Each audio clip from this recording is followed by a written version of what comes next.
Labas vakaras, mėly televizijos žiūrovai. Su jumis Lietuvos ryto televizijos laida Lietuva tiesiogiai. Aš Alvydas Medalinskas. Šiandien kalbėsim apie Lietuvos pirmininkavimą ES ir vieną patį svarbiausią klausimą – rytų partnerystę. Lietuva jau antrą savaitę pirmininkauja ES. Jau šią savaitę girdėjom įvairių mūsų pareigūnų pristatymus ES institucijose. Bet matyt labai svarbu apie šios klausimus pasikalbėti ir čia Lietuvoje. Ir šiandien pas mus svečiuose yra Lietuvos užsienio reikalų ministras Linas Linkevičius. Labas vakaras. Labas vakaras.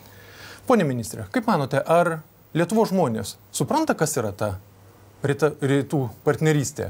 Ir jeigu taip galėtume, taip keliais sakiniais apibūdintai. Nes žinot, aš pažiūrėjau kai kurių netgi politologų straipsnius. Štai radau Europos humanitarinio universiteto prorektoriaus Gailiaus straipsnį, kuriame jis sako, aplamai sako, kam reikalinga ta rytų partnerystė, kam ta Ukraina į tą Europos Sąjungą tempti. Sako, kad Europos Sąjunga toks džentelmenų klubas, o čia gangsteriai, kam čia? Apie mus turbūt panašiai kalbėdavo, prisiminkim. Gali būti. Labai greit pamirštam, labai keista. Būna, kai vairuotojai pastato mašiną ir pradeda eiti per gatvę, tai tada irgi, kaip sakyt, piktinasi kiti, ar ne? Iš karto persijungia rolę. Bet jeigu iš tikrųjų tai rytų partnerystė, aš laiką pabrėžiu, nes ne visi turi tos terminus žinoti. Tai yra be abejo Gruzija, Armėnija, Azerbaidžanas, Ukraina, Moldova, Baltarusija. Ir tai šalis, kurios yra arba Europoje, arba labai arti Europos ir kurių likimas Europoje tikrai ne vienas ir tas pats. Kai kurių iš jų likimas visiškai ne vienas ir tas pats ir mums, Lietuvai, nes yra labai arti Lietuvos. Ir tuo labai trumpai galima paaiškinti, kodėl mums svarbu, kad ši programa būtų iš tikrųjų su turiniu, kad matytumėm pažangą. Taip, kodėl paprastam žmogui turi būti svarbu? Na kaip, paprastam žmogui, tai turbūt irgi turbūt ir paprastas žmogus įsivaizduoja, kad Europa yra mūsų namai, mes juos puoselėjam, mes norime, kad juose būtų jauku gyventi. Ne visada pavyksta mums tai pasiekti iš karto, mes norim, kad būtų ir patikima gyventi. Beje, vienas iš mūsų prioritetų yra patikima Europa. Tai čia ne dėl to, kad gražiai skamba, bet mes kalbam apie finansų sistemos sutvarkymą, apie bankų sąjungą, pinigų sąjungą, apie labai konkrečius dalykus ir prisimenam beje, kad šie metai yra ES piliečių metai, kad tai irgi nebūtų tik lozungas, žmonės turi tą pajusti. Tai štai... Lietuvoje piliečių dialogas su valdžia tai yra tik lozungas. Nors mes pirmininkaujam Europos Sąjungai. Nuomonės, matot, gali skirtis. Ir kadangi to dialogo, jeigu tai pasižiūrėsite, kitose šalyse irgi visaip vyksta. Ir čia mes irgi neįsivaizduokim, kad esame vieninteliai tokie unikalūs. Tai vėlgi nenoriu nieko teisinti. Aišku, yra spragų, visko yra, bet aš tik noriu kaip tik pasakyti, kad pamėginkim tos gražius lozungus, kuriuos mokam kurti, įgyvendinti tiesiog praktikoje tiesiog. Ir tai yra beje, būtent tai ir noriu pasakyti, kalbant apie patikimą Europą. Kas ta patikima Europa, jeigu nebus patikama žmonėm? Kas iš patikimos Europos, jeigu 25% Europos jaunimo bedarbiai? Nu taip, bet mes nutolsim nuo rytų partnerystės, ar ne? Tai ne, mes kaip tik priartėsim, kadangi aš noriu pasakyti, kad plečiant mūsų vertybinę, sakysim, zoną, vadinkim taip, ir mūsų tą būdą gyvenimo, suvokimą pasaulio, plečiant Europos kontinento prasme, mes jau kažkada kalbėdavom ir kaip ir buvo visiems suprantama, kad vientisa ir laisva Europa, tai yra mūsų tokia vizija. Visi jautė tai kaip vertybė. Aš nemanau, kad dabar kas nors abejoja. Žinoma, žmonės, kurie rūpnas tik savim arba tik galvoja apie save, tik tai apie kitus gal mažiau galvoja. Aišku, jiems tada, matyt, ne tik ši programa, bet ir visos kitos turbūt nelabai rūpės. Taip, gerai. Tai čia pakalbėkime apie tai, ar mus supranta likusi Europa, kaip mes kalbame. Mūsų Lietuva? Taip, mūsų Lietuva, kaip mes pristatom savo poziciją. Aš manau, kad supranta. Ypatingai tikriausiai, kai šitaip yra pristatoma pozicija, tai, kaip mes tuoj pamatysime. Tai jau čia matėm, Dieve, ką tai vis tiek pasižiūrim. Mr. Agnew asked,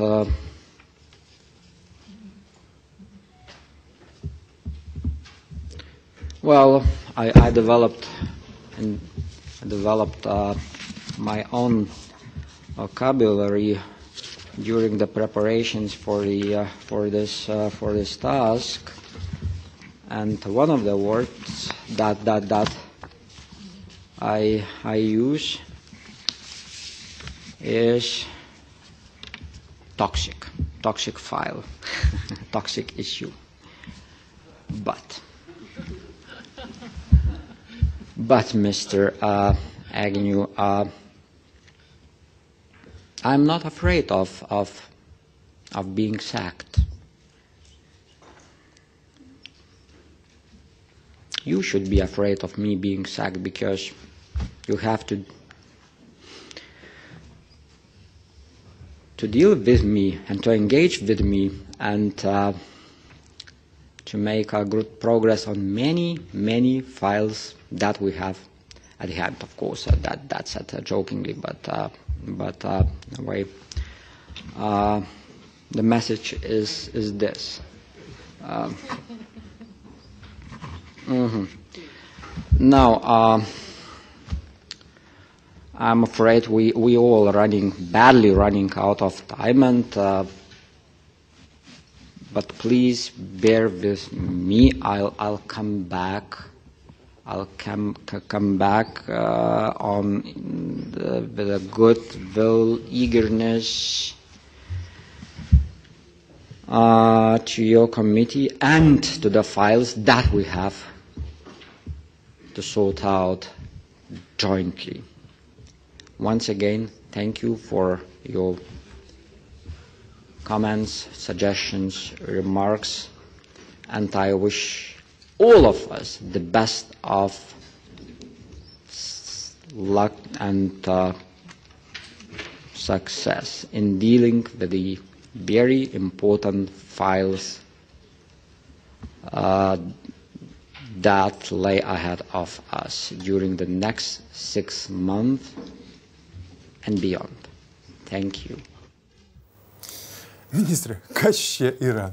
Šitas žmogus tikriausiai yra jūsų pavaduotojas ir politinio pasitikėjimo pareigūnas. Kokia partija delegavo? Kokia problema, viešpatie? Kas atsitiko? Jisai lėtai kalba, iš tikrųjų jis nėra oratorius, jis čia nieko tokio blogo nepasakė ir tiesą sakant, aš nematau jokių problemų didelių. Jūs irgi taip... Ne, mes ne taip, mes kitaip. Bandytumėte įtikinti Europos parlamentarus savo poziciją? Mes įtikinam parlamentarus ir aš pats tą dariau 2 dienas vaišėlės įvairiuose komitetuose ir mūsų kiti ministrai. Nu, jis iš tikrųjų nėra oratorius, be abejo galiu pripažinti, tikrai tai yra tiesa.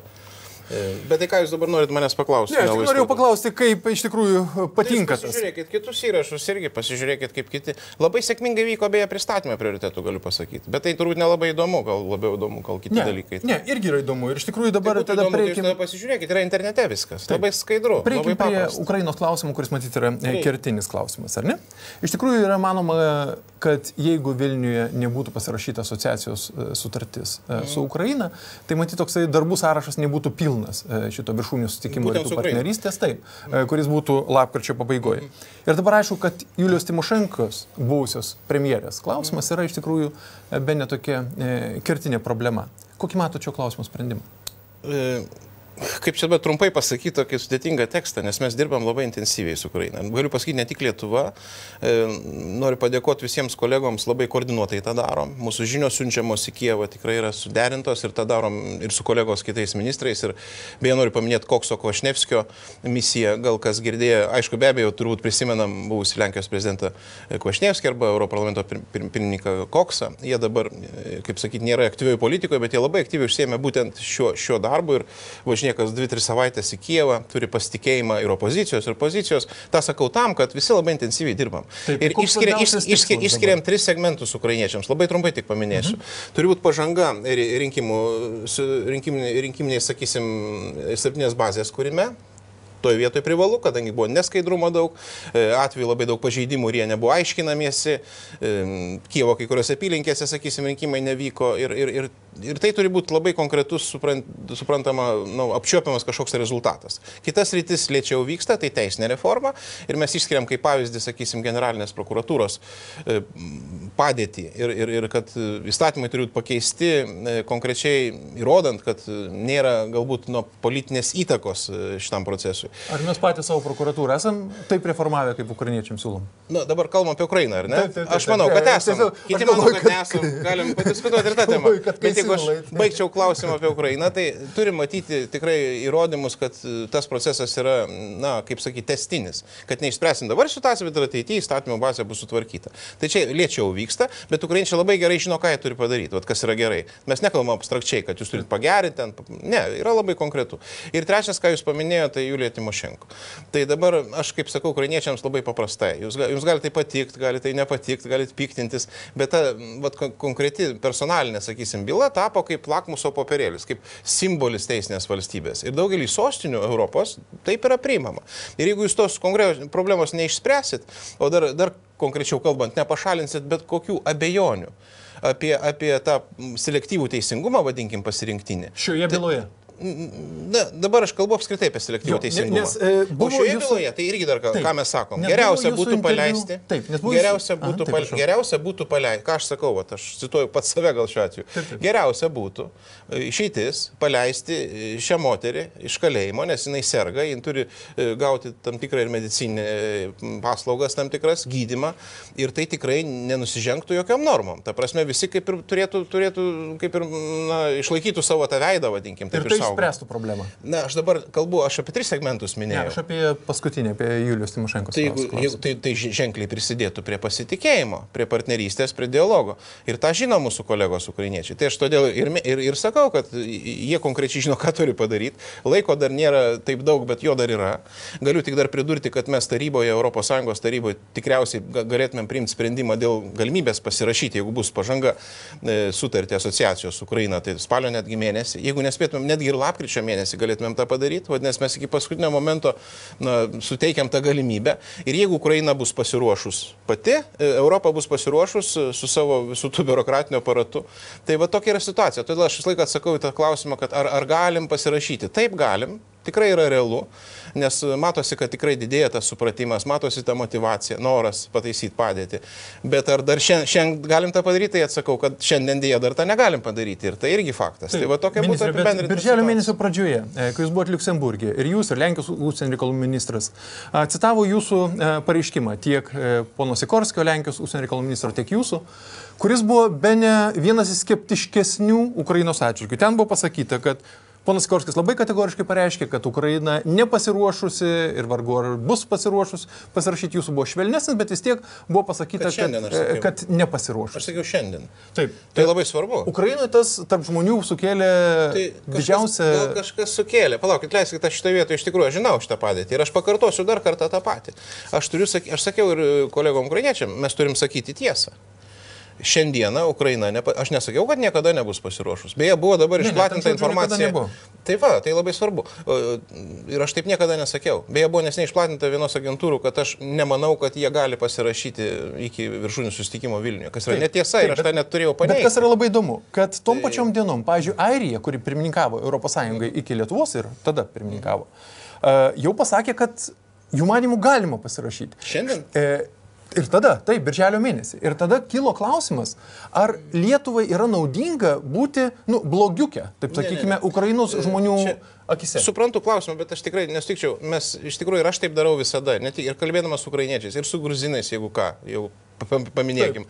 Nelengva kalbėtis. Iš tikrųjų, lygiai tas pats. Kas jums pasakys tiesą, jeigu nedraugai? Atvirai, kaip yra. Mes galim, aišku, labai būtų smagu, aš, pavyzdžiui, galiu nuvažiuoti į Kijevą ir pasakyti, štai jūs pasiruošę. Ir ten gal gėlių kas nors įteiktų.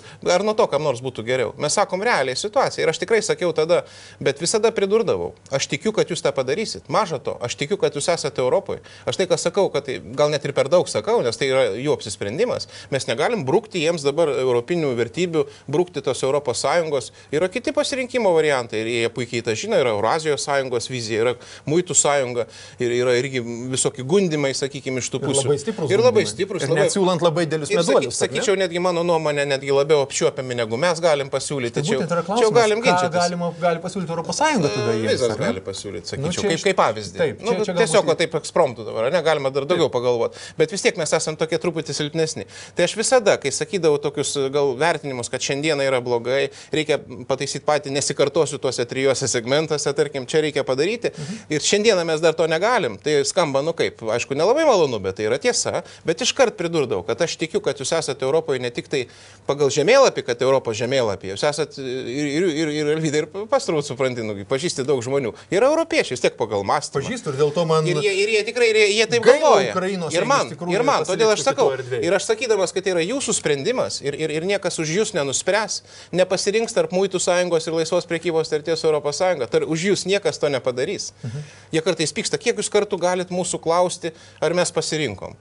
Nu tai kaip aš galiu neklausti, jeigu neseniai buvo pasirašytas memorandumas apie tą gilesnį bendradarbiavimą su Muitų sąjunga. Pamenam. Tada išsiaiškinom. Ir dar keletas dienų prieš jūsų vizitą. Ne keletą, o tą dieną, kai aš buvau Kijeve. Taip. Beje, paradoksalu. Žurnalistai sako, ką jūs manot? Sakau, ką aš galiu manyti, aš nemačiau to dokumento. Taip, aš mačiau tą interviu. Skamba, sakau, tai savotiškai, gilesnis bendradarbiavimas, sakau, reikia pažiūrėti dokumentą.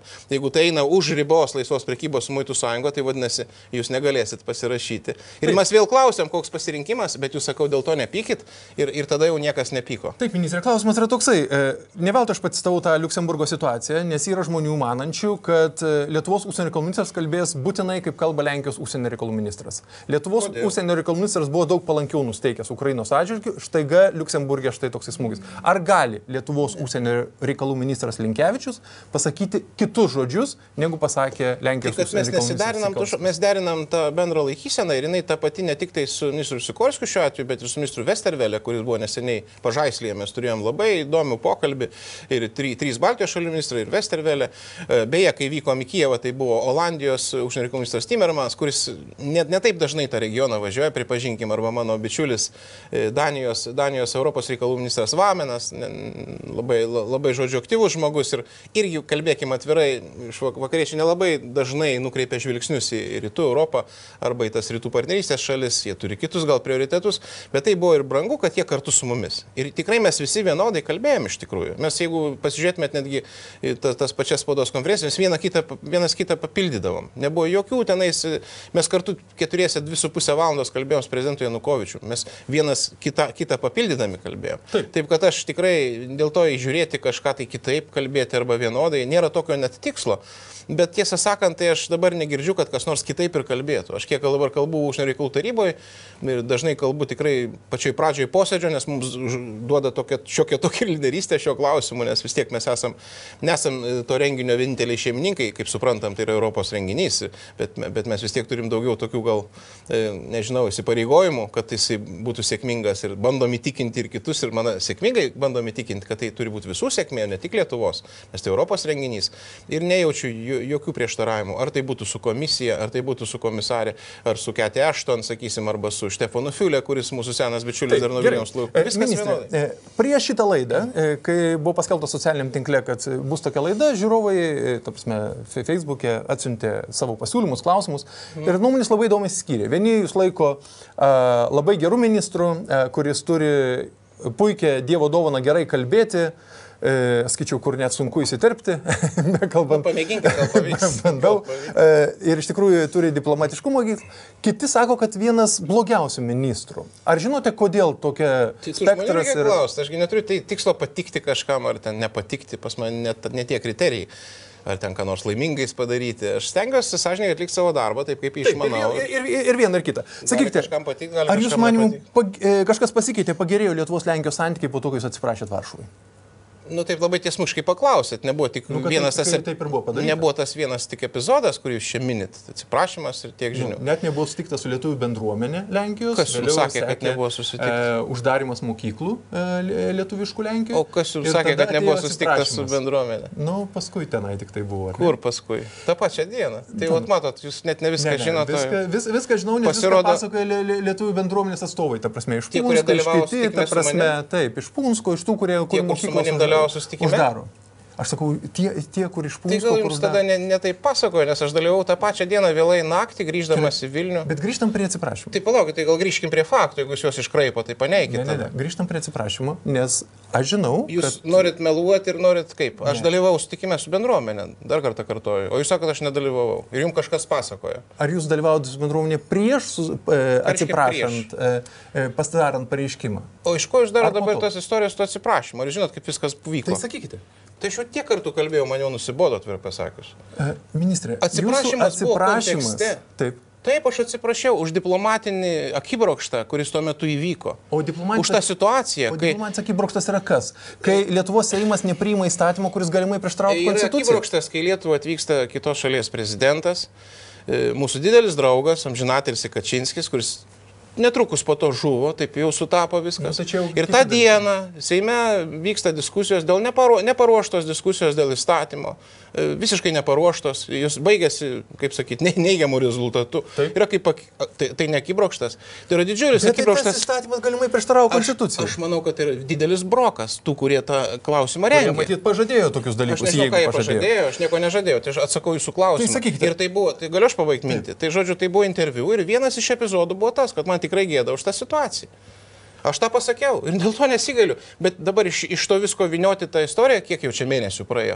Krikščioniškam Lietuvos krašte, kur atsiprašymas yra nuodėmė. Lietuvos Lenkijos santykiuose. Tai kad pasikeitė. Niekas nepasikeitė. Tai, mano mielas kolega, mes dabar bendraujam, mes susirašinėjam e-mailais, SMS-ais, mes kartu važiuojam į Kijevą, mes pasikalbam, jeigu yra kažkokių nesusipratimų santykiuose. Lenkijos Seime svarstoma rezoliucija, Lietuvos Seime kas svarstoma? Visko svarstoma Lietuvos Seime. Kalbam apie tai, kad švietimo situacija yra blogiausia. Iškraipami faktai. Tai iškraipami, bet kai mes kalbame... Latvija atrodo, kad tai, labai geri Lenkijos santykiai. Alvydai, Lietuvoje yra daug tokių, kurie galvoja irgi taip, kad, nu kaip sakyti, nelabai sunku net ką pakomentuoti. Aš supratau, bet jūs dėl to visai nesigailite, prasme, dėl to atsiprašymo, pavyzdžiui, atsiprašyti Lietuvos žmonių jūs nenorėtumėt.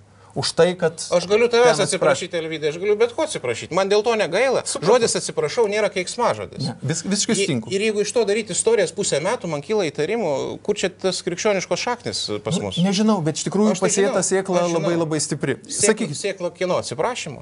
Vat mes esam keisti labai žmonės, mes įsivaizduojam, kad esam patys svarbiausi už visus. Lankstymosi sėkla. Palaukit, kokio lankstymus? Mes įsivaizduojam priešingai, kad esam čia centras, bamba, aplink mus visi turi šokinėti, visi mums turi padėti.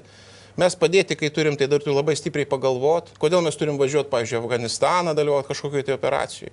Nu, aš neskau, kad dauguma, kaip tik mažuma taip mano. Ir ačiū Dievui.